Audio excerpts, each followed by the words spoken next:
Hey everyone, it's Braxton with Otakus in Your Basement, and I'm joined by Preet, Amandeep, and Vedant. And today we're talking about My Hero and the events that took place in Season 3 and what we hope to see in Season 4 coming up.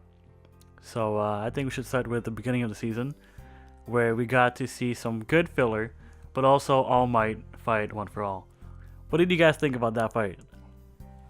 I personally think that was I think that was the best part of the whole series, and it happened like very early on as well. I think that was like the highlight. I don't know about what you guys think, but I think that was the highlight. I think that was one of the best anime fights of all time. And it set up the future of the arc that's going to follow My Hero Academia by introducing the villain and his backstory and how he relates to All Might and how All Might basically failed him. What about you, Preet? What did you think? Did you enjoy it? The fight was alright.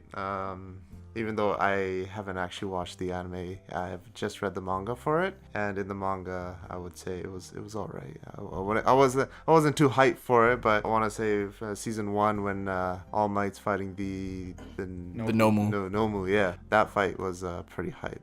That's what. Yeah. My Hero Academia has a lot of like hype fights. Yeah. I'm not gonna lie. Yeah. I can agree with that. The Nomu arc and all that shit, dude, fire. The Nomus are fucking badass. I think the Hero Killer arc was. That too, only because Stain is an amazing villain. yeah. The Ninja Turtle guy, yeah, I like him. Yeah. Before I feel like this was a good opportunity for, because I don't know what the plan is for All Might after this, because they practically made him useless. But I feel like if he would have died at that point, I think that would have been like a glorified death. That would just like immortalize his character as one of like the best characters in anime. I don't know what your thoughts on that I is. agree that it would make him really cool and kind of make him a monument to heroes. But killing him off, I don't think would help the series. I feel like you would lose a lot of people who enjoy having him in it.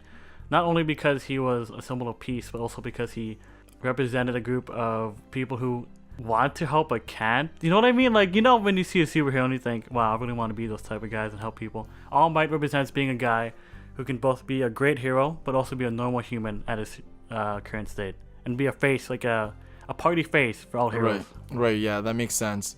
But like, I don't know, I was hoping that he would have like that Jiraiya impact. You know when Jiraiya died in Naruto? Okay. Honestly, I know what you're getting at, and yes, I agree. That'd be badass. That would have been, yeah. Especially since but the thing is, he never took out the main villain at all either. Like, if All for One would have died at that point, then I feel like it would have been a lot better, you know? Like, but instead, I guess, I don't know how All for One survived, first of all.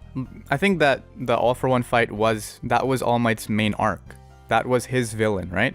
And we were already sensing that Deku's villain was going to be Shigaraki, right? Yeah, disintegration guy, right? Yeah, with the hand on his face, yeah. By All Might defeating All for One, or they both dying to each other because of their wounds or whatever happened in the fight, that would be justified to end his arc. Because, to be honest, if All Might dies in another way, I don't think it's going to be as impactful, or it's going to be done as well as it would have been by him fighting his greatest arch villain. I don't know how they're going to do a better job of killing him off. And if All Might died, unlike Naruto Shippuden, Naruto was really badass. Like, he could already keep his own, he can fight by himself, and he was already at a point where he was beating Jiraiya. Deku can't, so if they killed off All Might now, there would be no way for Deku to catch up and actually stop One for All. So having him alive right now and just weakening him was good enough. Like, I'm just trying to figure out, like, what can he learn from All Might now? He still has like experience. he's the official successor of his powers now. Like, All Might does not have anything left in him now. Yeah, but he right? can still train him, teach him experiences in his like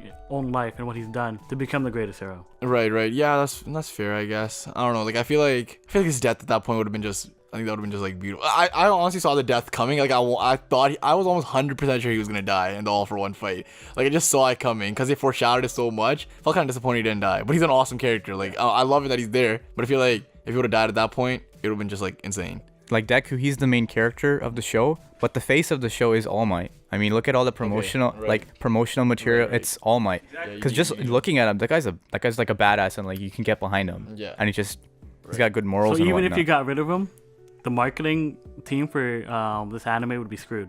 They'd be boned. Not only because the main hero is gone, but because who are they gonna advertise? Deku? He can't do anything but kick right now. No offense, but I'm just saying. Which looks really stupid compared to using his fist. It looks dumb.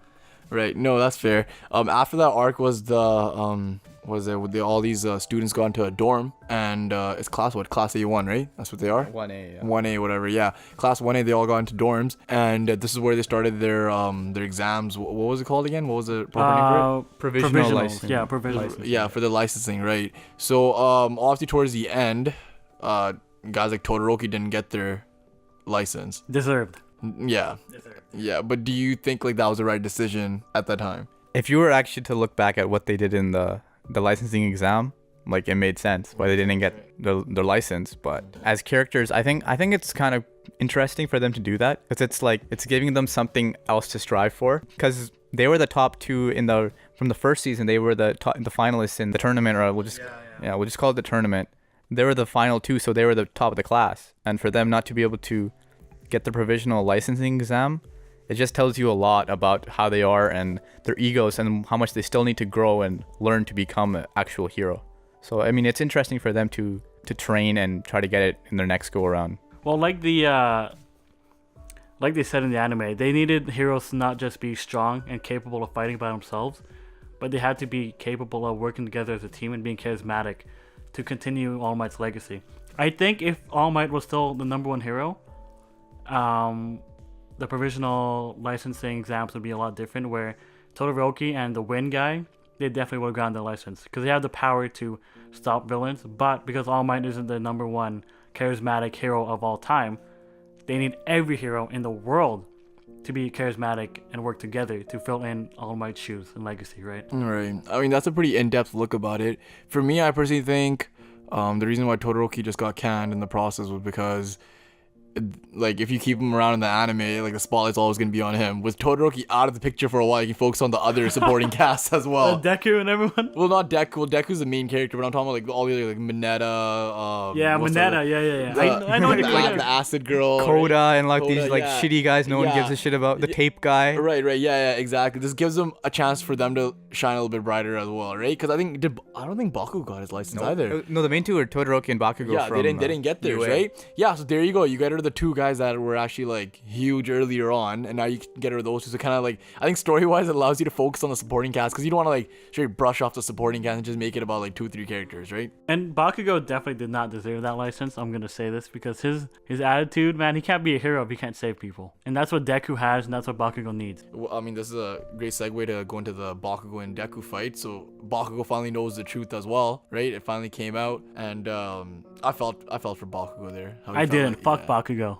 Really? I don't know. Like I feel like that was nice to see him kind of just like show like his human side, right? Yeah, we finally got to understand a little bit more about why Bakugo is so angry all the time. And why he's specifically upset at Deku, because you didn't understand why that's happening. Like, he's just being a dick to him for no reason. And Deku just always runs back to him, wants to be like him, looks up to him, and wants to even protect him when he didn't have any powers. So it was good to see that human side of Kid-chan and show that he had the same love that Deku has for All Might and wanted to be like All Might when he grows up to become the number one hero.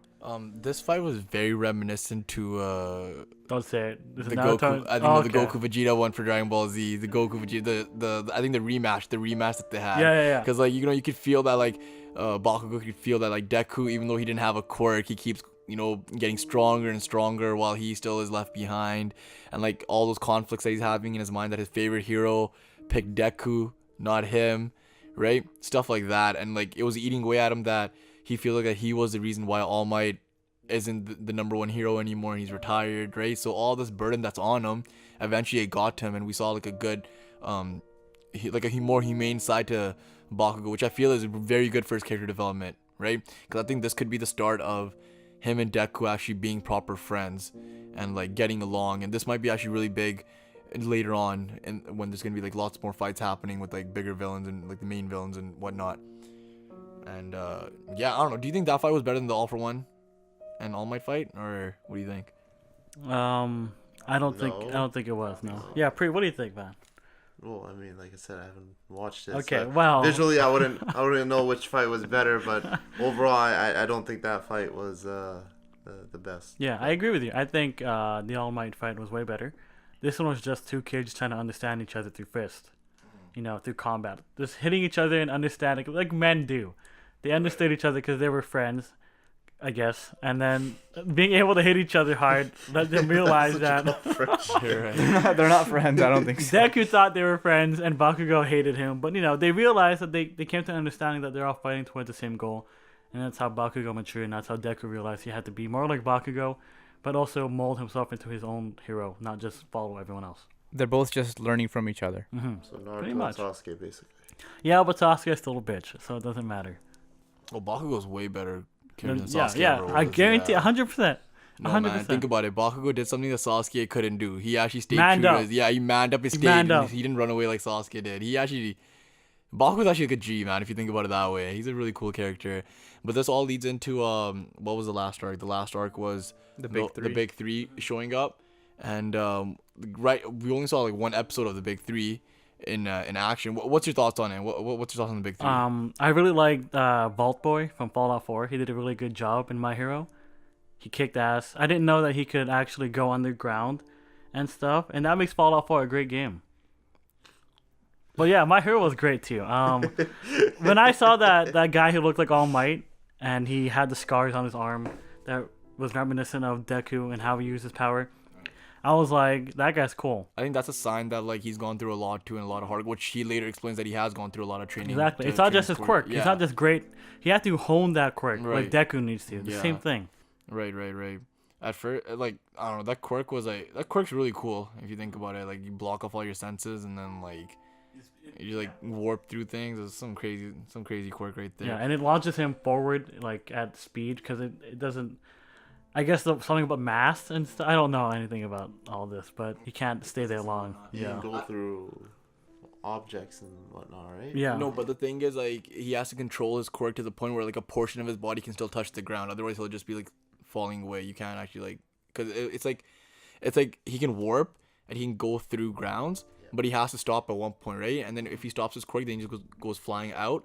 And if you're going through like walls, for instance, you have to control the quirk to like have, like, suppose like only like half your leg, for instance, because you still want to land on the ground and whatnot, and that takes a lot of like practice to get that right. Also, I think he has to hold his breath when he does his quirk. Hold his breath. So he needs to learn and that. and he loses all his senses as well. He can't see, he can't touch, he can't feel anything. So he doesn't know if he goes in there, and his intent is to punch someone in the face.